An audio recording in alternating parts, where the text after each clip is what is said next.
West Philadelphia, born and raised. On a playground is where he spent most of his days. Chilling out next, and I don't remember the rest of the words. Oh my God.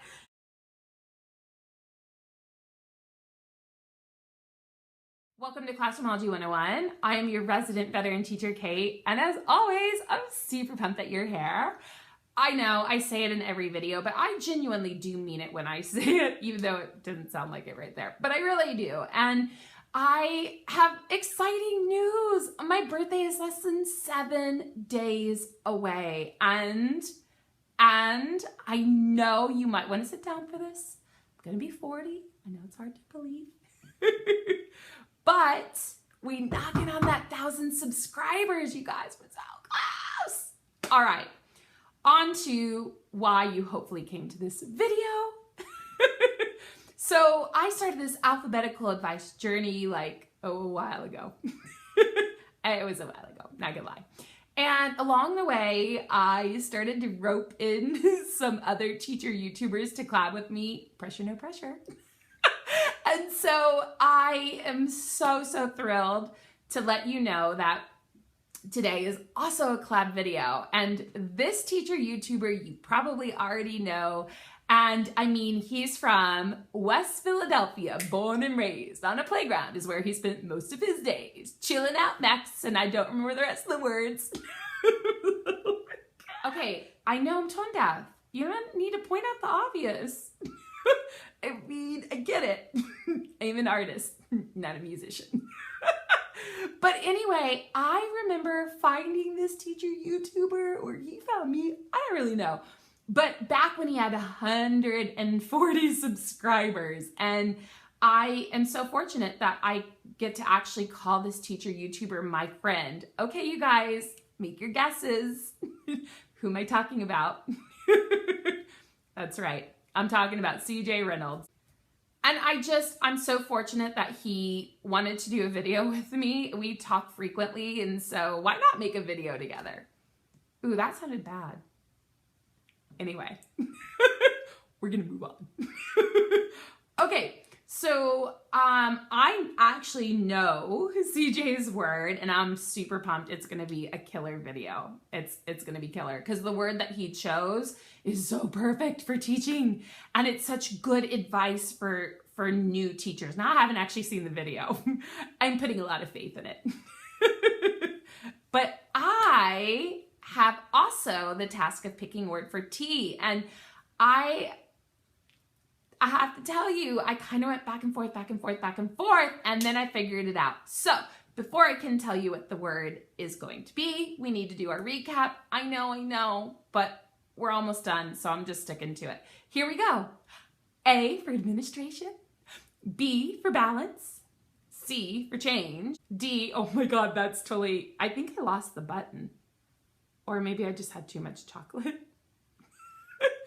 Maybe I just had too much chocolate. D for documentation. Maybe C should have been for chocolate. D for documentation. E for evaluation. F for focus. That's really bothering me. Just move my hand down. G for grading. H for happy hour. I for inquiry. J for joy and jealousy.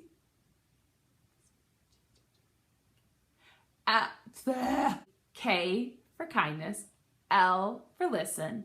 M for music and motivation. N for negu and notice. O for organization. P for parents. Q for quality. R for recognition. S for sleep. And now we're up to the letter T, and I chose the word triage. All right, triage. It's not just a thing that happens in hospitals. We also need to triage in our schools. And the thing is that oftentimes as teachers, we are inundated with tasks, right?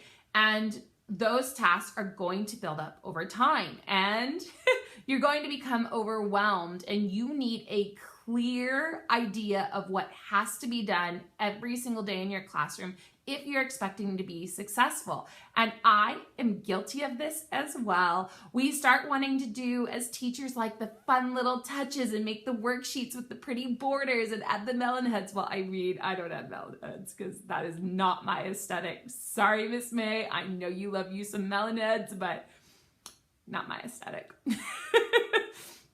But the thing is that as teachers, we see all of these beautiful pin-inspired classrooms, and we start getting sidetracked, like, oh, I want to do that, I want to do this, and all of a sudden we want to do, and we want to do, and we want to do, and we want to do, and we're not getting any of it done, and it's building up and building up and building up, and it's adding to the stress of your workload, because you're like, oh, I know I can get this done.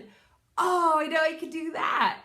Meanwhile, you have actual things that you need to accomplish. And even when you're thinking about creating work for your students, the reality is, there is no difference between a blank worksheet or a blank project that the kids have to do, or one that has the fancy borders that's going to take you a little bit extra time. Now, maybe you're a whiz and you could work really fast, great. But I still suggest that you make sure the things that need to be done on a daily basis are getting done. Getting your emails to parents answered. Emails.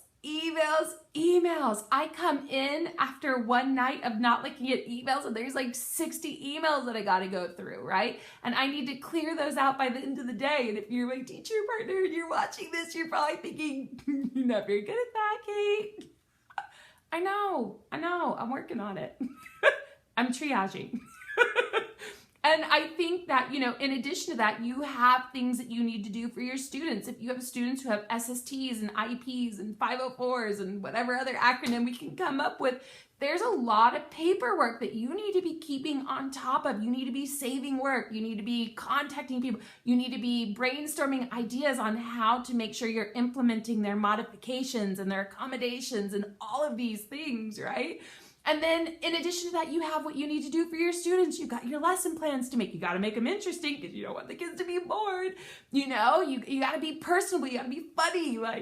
So there's just, you have a set amount of things that you need to do. And when you start focusing on the things that are not in your daily set of what needs to be done, you are overloading. What do they call it? You are hoarding ideas? No, there's a word for it. Feng shui. Your feng shui is like out the door, right? Because you have all these things going on and you really can't focus on what needs to be done if you're adding to the pot. Now, if you happen to be great and you can get through all that, you can get through all your emails and you're making sure you're keeping up on all your admin work and you're keeping up on your lessons and and you can get all of that done, then start throwing in all the extras.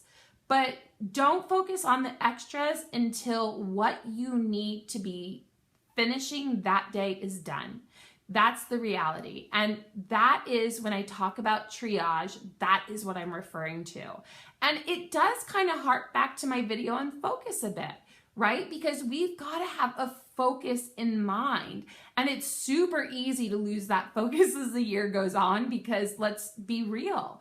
Your job as a teacher, it never ends. I mean, you could work 24/7 and still find more to do. And I don't think that that is something that non-teachers understand. I mean, when they talk about teacher tired, oh, there's another T word, teacher tired. When they talk about teacher tired, they're not kidding. It's a thing. It's real. So anyway, you guys, I hope that this little tiny blurb on triage helps you to remember that you do have specific responsibilities that you need to be focusing on each and every day. And if you are like a miracle fast worker like my teaching partner is, you get to the extras. And if you are a little more like of a perfectionist, I'm not saying she's not. I'm just saying I'm an uber perfectionist and things need to look a certain way.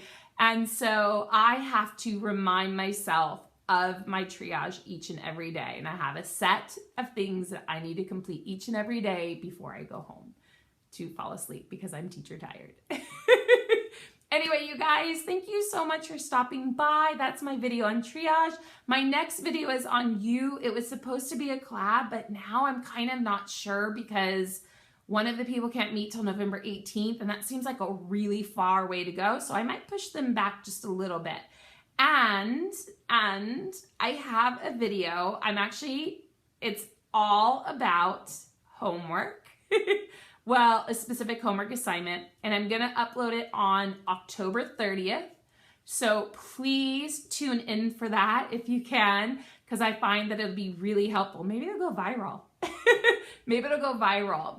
In other random news, I have an interview coming up pretty soon. I have to finish the interview. It's a teacher interview that I'm going to do, and I need to finish that up. It's with Inspirational Souls. I know they're on Instagram. And I have an article that a school that I need to write still by November 8th. Triage. And so I will be posting that, and I will let you kind of know what my experience was with writing it. I'm kind of stuck on ideas right now, so I'm kind of working that out in my head. And then, of course, follow me on the gram, man. Let's go. Instagram, right? And of course, if you've not subscribed, please do, because I think I have a lot to offer, and I think that my channel will give you really good sound advice in the teaching profession. And now you have the honor of heading over to Mr. CJ Reynolds and checking out his video. Let him know that you came from me. And I'm just really excited. So you is up next. It's up next. Anyway, thank you so much from the bottom of my heart to yours.